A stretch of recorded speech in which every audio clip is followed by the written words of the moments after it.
Bonjour à vous toutes et à vous tous. La question m'a été posée par rapport à l'avortement. Quelle était la position de la Bible par rapport à l'avortement? Alors, remontons d'abord il y a 50 ans, donc c'était le 17 janvier 1975. Simone Veil avait fait voter une loi qu'on appelle en France la loi Veil sur IVG, qui veut dire interruption volontaire de la grossesse. Donc depuis ce moment-là, en France, interrompre une grossesse est devenu légal. Donc on peut avorter. Alors, la position de la France, c'est la plupart des positions de pays européens. La Hollande, je crois, va encore un peu plus loin, si je ne dis pas de bêtises. Vous pouvez aller jusqu'à 5 mois d'avortement. Si je ne dis pas de bêtises, ça reste à vérifier. Mais la France, je pense qu'il y a une limite de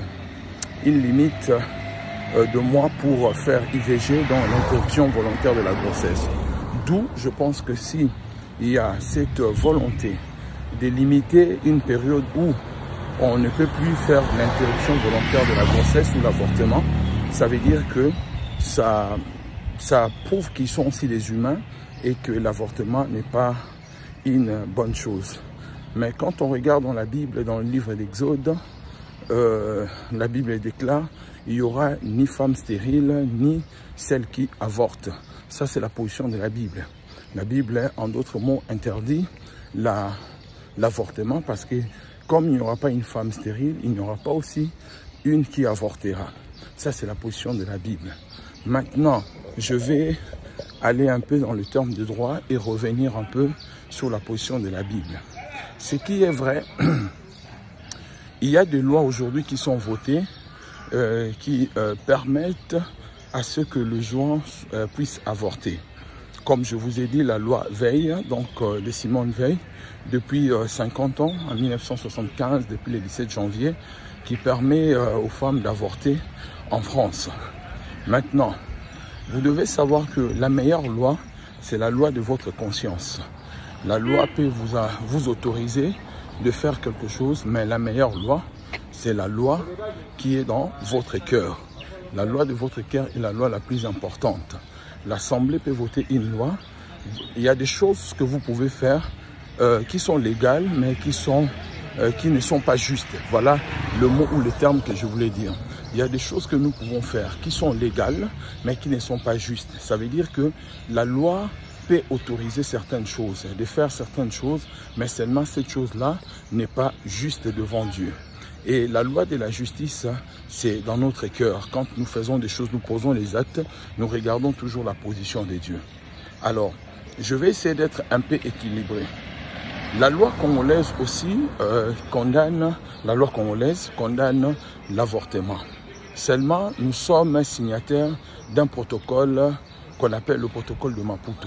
Et le protocole de Maputo autorise, en fait, quand vous signez un protocole ou un traité international, ça devient, si vous voulez, un accord supranational.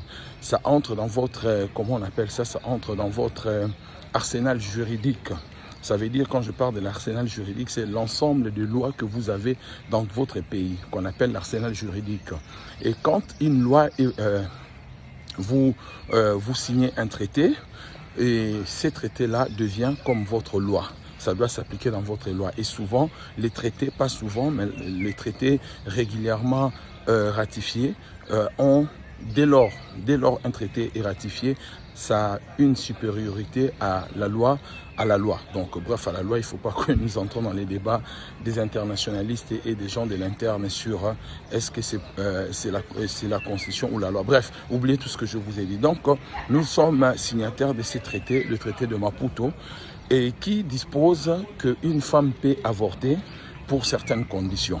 La première condition, si la grossesse est thérapeutique, ça veut dire que si on dit soit la maman qui va mourir, soit c'est l'enfant qui va mourir, en ces moments-là, on peut autoriser l'interruption volontaire de la grossesse pour sauver la vie soit de la maman, soit de l'enfant.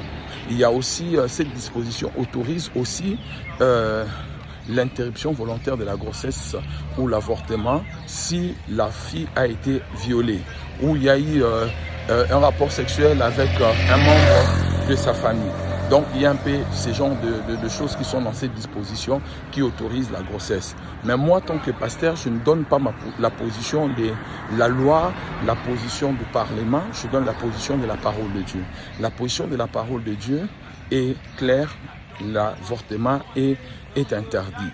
Maintenant, si vous n'avez pas la foi, on dit que soit l'enfant, soit la maman, vous n'avez pas la foi, ça sera votre décision personnelle de voir avec Dieu si vous allez avorter ou pas. Mais moi, ma position reste identique par rapport à la parole de Dieu qui est on ne doit pas avorter. Voici ma position par rapport à la question qui m'a été posée.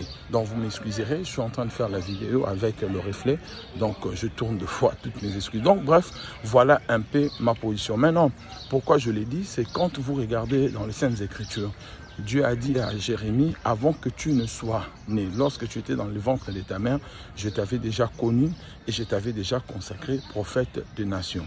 Vous voyez que Dieu nous connaît même avant notre naissance. Lorsque nous sommes dans le ventre de nos mères, lorsque nous sommes en pleine formation, Dieu nous connaît, Dieu nous voit. Et alors, si la maman de Jérémie avait décidé d'avorter, elle allait tuer un grand prophète de l'Éternel. Un prophète qui a accompli de grandes choses.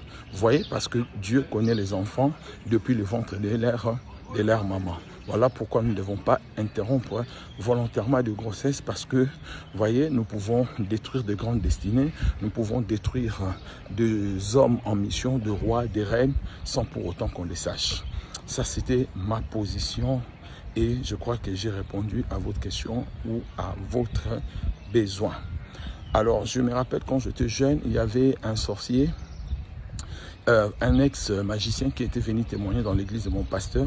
Il expliquait les enfants qui étaient avortés s'est retrouvés dans un monde où il y avait comme des scorpions qui les piquaient et qui les piquaient. Ces enfants pleuraient, réclamaient vengeance parce que tous les sangs réclament vengeance. La plupart des sangs, pour ne pas dire tout, réclament la vengeance. Et quand les mamans de ces enfants-là se convertissaient ici-bas, il s'est passé quelque chose dans ce monde-là. Ces enfants-là disparaissaient d'une manière surnaturelle et lui pense que ces enfants partaient auprès du Seigneur.